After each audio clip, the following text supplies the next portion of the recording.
As the Florida Panthers wrapped up training camp on Sunday, there were more hits and overall more physicality in the final scrimmages. But Coach Joe Quenneville and his players say that's hockey, and that just goes to show how much competition there is and how much these guys want to get noticed. And you mentioned the coach. Quenneville has won 3 Stanley Cups, and you have playoff experience. How important was it to have a coach like that on the team that you were joining? Yeah, for sure. The high school football state final schedule is set. We'll get to that in just a minute. Before we do, we're going to look back at the state semifinal games. I'm EmmaKate Austin, joined in the Sun Sentinel studio by Adam Lichtenstein. Let's dive right in. There seems to be a theme with the Florida Panthers this year. Things start so well, they look so promising, and then they sort of fall apart. It was the same story tonight in a huge division matchup between the Panthers and the Toronto Maple Leafs. Florida went up 3-1 in the first period, but Toronto came back and won it 5-3. The first period was full of energy, 6 goals, and you could tell both teams really wanted that playoff spot. But Toronto just wanted it a little bit more. Obviously, there was a lot going on in that first period there, and pucks were going in, and there was a lot of action around both nets, and second period I think they had to play, and we came out of that even. I thought we were all right when we were going into the third, doing some decent things, and pucks in our net again, and it's one of those games where whether we didn't do the right things around the offensive zone or manage the puck, I thought they had a better neutral zone than we did tonight. It was a disappointing game. Yeah, we had a good start.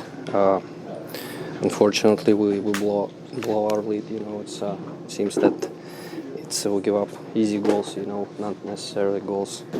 It was a big game for us and for them, and unfortunately, we are on the wrong side. The Panthers play their next 4 games at home, and they really need to get something going if they want to secure that final wildcard spot, especially in a division this tough. But Coach Q and his players continue to stress they need to take things one game at a time. A lot of games, a lot of hockey left, but we got to control our own destiny, and now it's up to us. Yeah, we're still in it, and we're still in a really good spot, but we need to win, and we're going to do everything we can in the next game. So, Leon, your position changed a lot at Wisconsin. You started outside linebacker, went to inside linebacker, then fullback, then back to inside linebacker, and finally back to outside linebacker. So your position has changed, but what about you hasn't changed? Just my foundation. So when you look back on your career, how do you want to remember your time in South Florida? The Florida Panthers kicked off development camp Thursday as the new members of their draft class hit the ice for the first time. That draft class includes goalie Spencer Knight, who was selected by the Panthers in the first round. Knight is the first goalie selected by the Panthers in the first round in franchise history. As part of the NBA's collective bargaining agreement, a team that receives a player in a sign and trade transaction is locked into a hard salary cap. Let's move on to someone else who we've talked a lot about. Really interesting, yeah.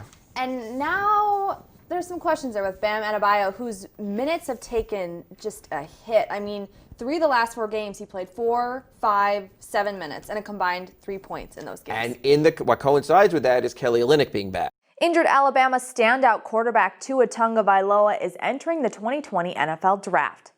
In a press conference Monday, he announced his decision to leave Alabama after 3 seasons.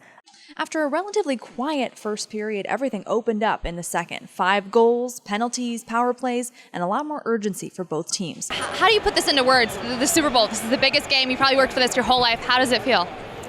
It feels great. And you can watch Devin Bush on Monday night as the Steelers take on the Dolphins. If you want to. If you want to do that. Might be a little painful, but hey. Speaking of your tweets, I saw one the other day, and I'm wondering, are we going to get to see you looking like this at training camps? Is there enough time to make that happen? Or I was actually working on that last night, but then I messed up the sideburn, so I was not able to do it.